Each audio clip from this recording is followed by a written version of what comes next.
Olá, aqui é o professor Vitor Proença. Nesse vídeo aqui a gente vai explicar quais são os tipos de cilindros que a gente tem na urina. No vídeo anterior a gente já falou o que são cilindros, o que significa ter cilindro positivo aí, presença de cilindro na urina, e nesse vídeo aqui a gente vai detalhar um pouquinho mais quais são os tipos e alguns outros elementos que aparecem no exame de urina, tudo bem?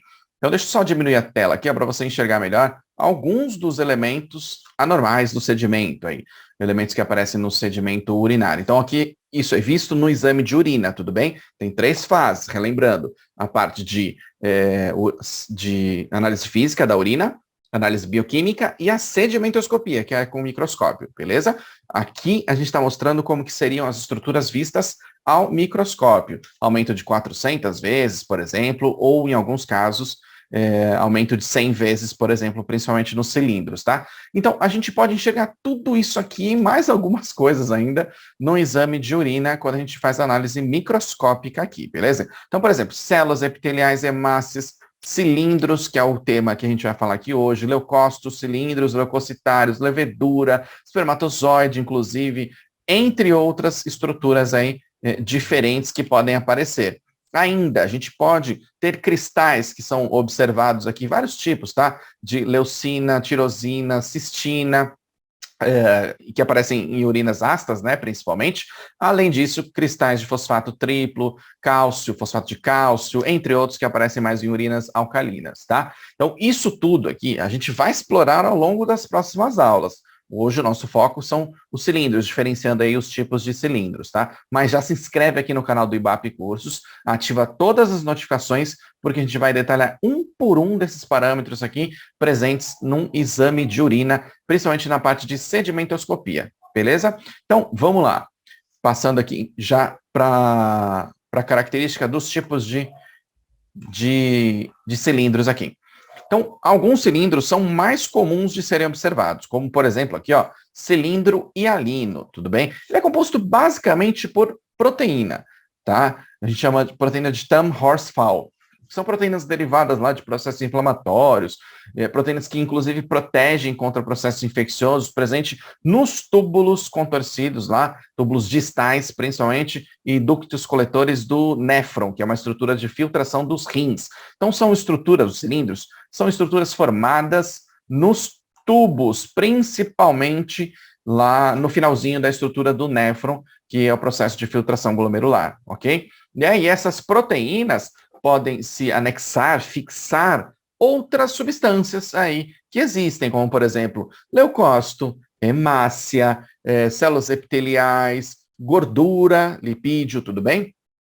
Pode ainda fixar bactérias, fungos, cristais, sais, pigmentos e mais um monte de coisa. E aí eles vão receber nomes específicos com base nisso, ok? Não necessariamente a presença de cilindro está relacionada com uma doença, de maneira geral. Principalmente aqui é hialino. Hialino pode aparecer em processos fisiológicos normais, está tudo bem, obrigado. Ou em alguns casos, por exemplo, quando a pessoa tem uma redução da ingestão de água, uma desidratação, ou ainda excesso na concentração de solutos, de sais e outras substâncias lá na estrutura de filtração glomerular, excesso de proteína ou alguma coisa do tipo. Outras doenças aí, ou outras alterações fisiológicas mesmo, ok? Não necessariamente uma doença.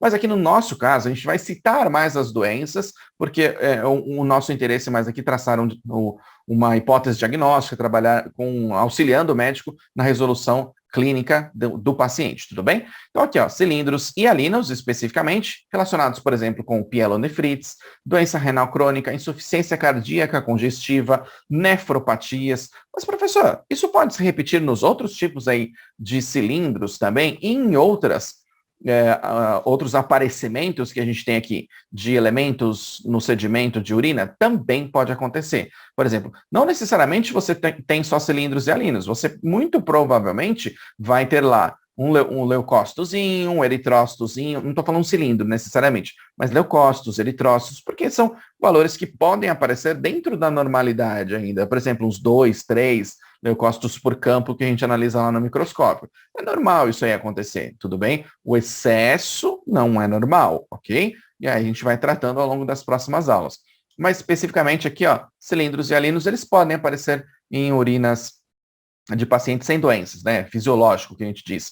Aí a gente tem também aqui, ó, cilindros leucocitários, obviamente a gente tem presença de leucócito, ok? Normalmente, o leucócito está relacionado com infecção, obviamente, né? Mas infecção também relacionada com um processo infeccioso. Não necessariamente só infecção de bactérias, por exemplo, mas normalmente sim. Então, é um dos grandes indícios da presença de bactérias. Professor, quando tem bactéria, tem outras coisas também que modificam aí na urina, deixando o resto, né, de lado, febre, seja lá o que for, que o paciente vai relatar? Também tem na urina. A gente vai ter uma urina mais turva, em alguns casos nitrito positivo, pode ter proteína na urina. Aqui mesmo, na sedimentoscopia, a gente já enxerga as próprias bactérias se movimentando lá. Leucócitos isolados também a gente vai encontrar. E em alguns casos, dependendo desse processo inflamatório, a gente encontra um agregado de leucócitos presos lá naquela matriz proteica, e aí forma essa estrutura que é um cilindro. O que é um cilindro no final das contas, né? O cilindro é uma estrutura paralela em si. Deixa eu voltar o slide para você enxergar um pouco melhor. É uma estrutura que tem os lados paralelos em si, e normalmente as pontas mais arredondadas, e ele pode ter voltinhas, dobrinhas assim. Por quê? Porque ele é formado na estrutura lá de filtração glomerular, lá nos túbulos. E aí eles fazem essas voltas assim, tendo essas estruturas aqui. Aqui é um cilindroide especificamente, mas ó, um cilindro granular, aqui é um cilindro de leucócito ou leucocitário, tudo bem? Aqui é um cilindro hialino convoluto, que voluto é contorcido, né, que é um outro termo que a gente utiliza. Então, é mais ou menos nesse sentido que se formam os cilindros aqui. Nesse caso, ó, é que são leucócitos isolados. E aí eles, em conjunto com a matriz proteica, se grudam, vamos falar dessa maneira, se fixam ali e formam essa estrutura mais cilíndrica. A gente também tem aqui, ó, cilindros eritrocitários ou hemáticos, em alguns livros você vai encontrar dessa maneira, que obviamente tem hemácias, né, ou eritrócitos ali presentes, tudo bem? Normalmente está relacionado com sangramento nos glomérulos, tá, na estrutura de filtração, por exemplo, uma glomerulonefrite. Professor, esse cilindro eritrocitário, necessariamente ele precisa ser com as hemácias íntegras? Não. Ele pode ser, por exemplo, derivado de hemólise. Aí a gente vai ter mais cilindro aqui, ó, pigmentado, por exemplo, com hemoglobina, já adiantando aí para você. Isso também pode acontecer. Não necessariamente todas as hemácias estão lá bonitinhas. Claro, você vai ter que ir ajustando lá o micrométrico, quando você faz microscopia óptica de luz convencional, você vai ter que ir acertando lá, não é tão simples assim de enxergar cilindros. Aqui no leucocitário, eritrocitário, principalmente, é um pouco mais simples, porque normalmente é uma estrutura que tem uma coloração um pouco diferenciada, se você não aplicou nenhum corante aqui. A gente também tem cilindros epiteliais, são derivados do próprio epitélio mesmo, dos túbulos lá, e aí podem estar relacionados, por exemplo, com necrose, nefrite, doenças glomerulares, tá? Aqui tem mais relação principalmente com doenças, tudo bem, mas podem aparecer algumas células, alguns agregados lá. Cilindros granulosos estão relacionados a doenças glomerulares, tubulares, também rejeição de transplante renal. Normalmente os granulosos estão relacionados, por exemplo, com degranulação aqui, ó, de cilindros leucocitários, entre outros tipos de cilindros.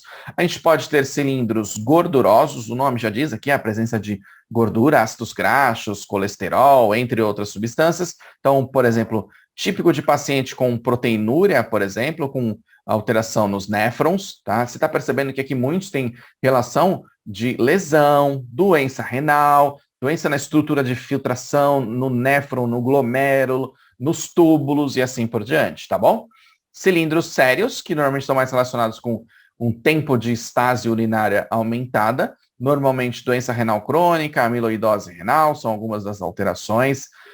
Aqui também tem cilindros com bactérias e fungos que podem aparecer, não são os mais comuns, assim, mas podem acontecer quando o paciente tem, por exemplo, uma pielonefrite.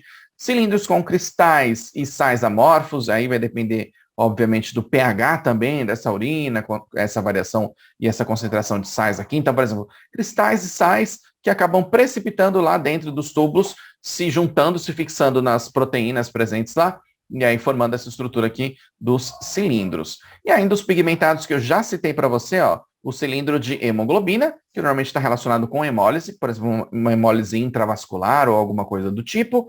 Ainda cilindro de mioglobina, normalmente relacionado com rabdomiólise, que é a destruição de células do músculo estriado esquelético, seja por exercício físico extenuante, seja por um processo autoimune, uma doença da urina preta ou alguma coisa do tipo. E ainda cilindros com bilirrubina, que eles vão ter uma coloração mais diferenciada e a gente consegue perceber isso daqui.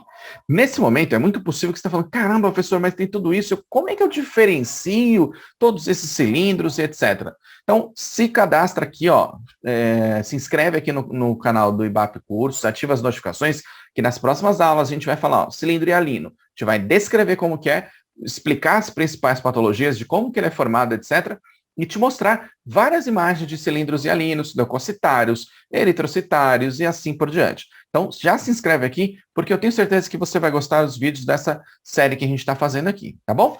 Para a gente fechar aqui a nossa conversa de hoje, clica aqui em curtir, deixa o seu comentário, se inscreve aqui no canal, como eu já disse para você, mas além disso, eu gostaria que você conhecesse o Passaporte Bapflix, que é a nossa plataforma de cursos dentro da área da saúde. Lá a gente tem mais de 50 cursos certificados, com uma única assinatura, você já tem acesso a todos esses cursos pelo período de 1 ano, faz quantos cursos você quiser, cada um com seu próprio certificado, não paga mais nada por isso, você tem videoaulas, materiais complementares, algumas questões de concurso público, o meu suporte da minha equipe, treinamentos de carreira e muito mais, tá? Tenho certeza que você vai melhorar os seus conhecimentos e melhorar o seu currículo para, de repente, apresentar num processo seletivo, na sua faculdade, num concurso público, ou seja lá o que for mais importante nesse momento na sua carreira, beleza? Então é isso aí. Obrigado por você me ouvir até agora. Um grande abraço e até a próxima aula.